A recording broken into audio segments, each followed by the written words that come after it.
Manchester United 0 சண்டர்லாண்ட் 0 ஒரு பயங்கர போரிங்கான game. நம்ம இந்த சீசனில் 36 கேமில் இதான் ஃபஸ்ட்டு 0-0 ட்ரா. ரொம்பவே போரிங்காக இருந்துச்சு. சண்டர்லாண்ட் ஸ்டேடியம் ஆஃப் லைட்டில் கொஞ்சம் மோசமாக தான் ஆட்டிருந்தாங்க ரீசெண்ட் கேம்ஸாக. பட் நம்ம ஃபார்முக்கு வர வச்சுட்டோம். ஃபஸ்ட் ஹாஃப்லாம் செம்ம பர்ஃபார்மன்ஸு. சென்னை லாமன்ஸ்லாம் இல்லைனா கண்டிப்பாக பாயிண்ட் விட்டுருப்போம். நம்ம ஃபஸ்ட் ஹாஃப்லேயே ஓவர் ஆகிருக்கும் கேமு. ஏன்னா நம்ம லாஸ்ட்டு 10-15 நிமிஷம் தான் கேமுக்குள்ளே வந்தோம். அது வரையும் அந்த அர்ஜென்சி, அந்த இன்டென்ட் சுத்தமாக காட்டவே இல்லை. அண்ட் ஆல்மோஸ்ட் எண்டுக்கு முன்னாடி வந்து ஒரு மோசமான ஒரு இன்சிடென்ட் நடந்துச்சு. ப்ரூனோவுக்கு ஒரு எல்போ பண்ணுவாங்க. அதெல்லாம் வந்து கிளியர்லி இன்டென்ஷனல் எல்போ. அதெல்லாம் கொடுக்க மாட்டாங்க. விஆர்லாம் பார்த்தாங்க, கடைசி வரையும் எதுவுமே கொடுக்கலையே. ஆனால் நம்ம மெக்வைரு, லிசாண்ட்ரோஸுமா லைட்டாக தொட்டதுக்கெலாம் கொடுப்பாங்க ரெட் கார்டு.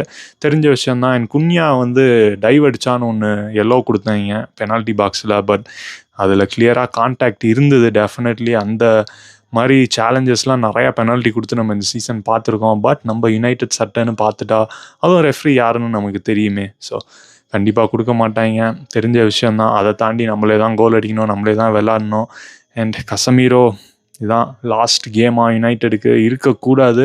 பட் இருந்தால் டெஃபினெட்லி ரொம்ப ரொம்ப கஷ்டம் ரீப்ளேஸ் பண்ணுறதுக்கு. ஏன்னா அவன் இல்லாததை வந்து கிளியராக இன்றைக்கி தெரிஞ்சது. பிச்சில் சுத்தமாக நம்மளால் எதுவுமே பண்ண முடியல. மிடில் ஆஃப் த பார்க்கில் ஈஸியாக அவங்க டாமினேட் பண்ணிட்டாங்க கேமு.